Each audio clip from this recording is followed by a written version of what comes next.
एक गांव में एक बहुत बड़ा धनवान व्यक्ति रहता था। लोग उसे सेठ धनीराम कहते थे। उस सेठ के पास बहुत मात्रा में धन संपत्ति थी, जिसके कारण उसके सगे संबंधी, रिश्तेदार, भाई बहन हमेशा उसे घेरे रहते और वह उन्हीं के राग अल्पाता रहता। सेठ भी उन सभी लोगों की काफी मदद करता था। तभी अचानक कुछ समय बाद सेठ को भयंकर रोग लग गया। इस भयंकर बीमारी का सेठ ने बहुत उपचार करवाया, लेकिन इसका इलाज नहीं हो सका। आखिरकार सेठ की मृत्यु हो गई। यमदूत उस सेठ को अपने साथ ले जाने के लिए आ गए। जैसे ही यमदूत सेठ को ले जाने लगे, तभी सेठ थोड़ी दूर जाकर यमदूतों से प्रार्थना करने लगा कि मुझे थोड़ा सा समय दे दो, मैं लौटकर तुरंत आता हूँ। दूतों ने उसे अनुमति दे दी। सेठ लौटकर आया, चारों ओर नजरें घुमाई और वापस यमदूतों के पास आकर बोला, शीघ्र चलिए। यमदूत उसे इस प्रकार अपने साथ चलने के लिए तैयार देखकर चकित रह गए और सेठ से इसका कारण पूछा।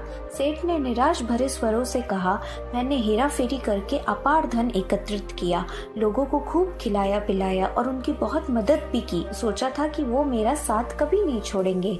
अब जब मैं इस दुनिया को सदा के लिए छोड़कर जा रहा हूँ तो वे सब बदल गए हैं। मेरे लिए दुखी होने के बजाय ये सब ने मेरी संपत्ति बांटने की योजना बना ली है। किसी को मेरे लिए जरा सा भी अफसोस नहीं है। सेठ की बातें सुनकर यमदूत बोले, इस संसार में प्राणी अकेला ही आता है और अकेला ही जाता है। इंसान जो भी अच्छा या बुरा कर्म करता है, उसे उसका परिणाम स्वयं ही भुगतना पड़ता है।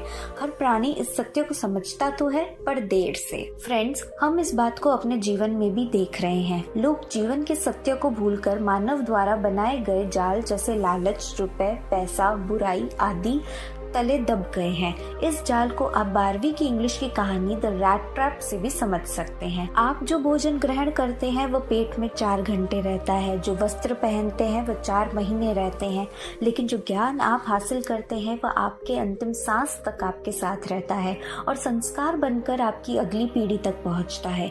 ज्ञान का बीज कभी व्यर्थ नहीं जाता। जो है जितना है सफल करते चलो, सफल करने से ही सफलता मिलती है। हर व्यक्ति को सकारात्मक तरीके से देखो, सुनो और समझो।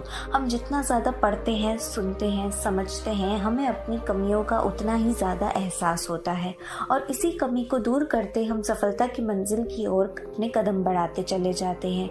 क्या लेकर आया था जो क्या लेकर जाएगा। कर कुछ ऐसा जाओ कि लोग तुम्हें याद रख जाएंगे।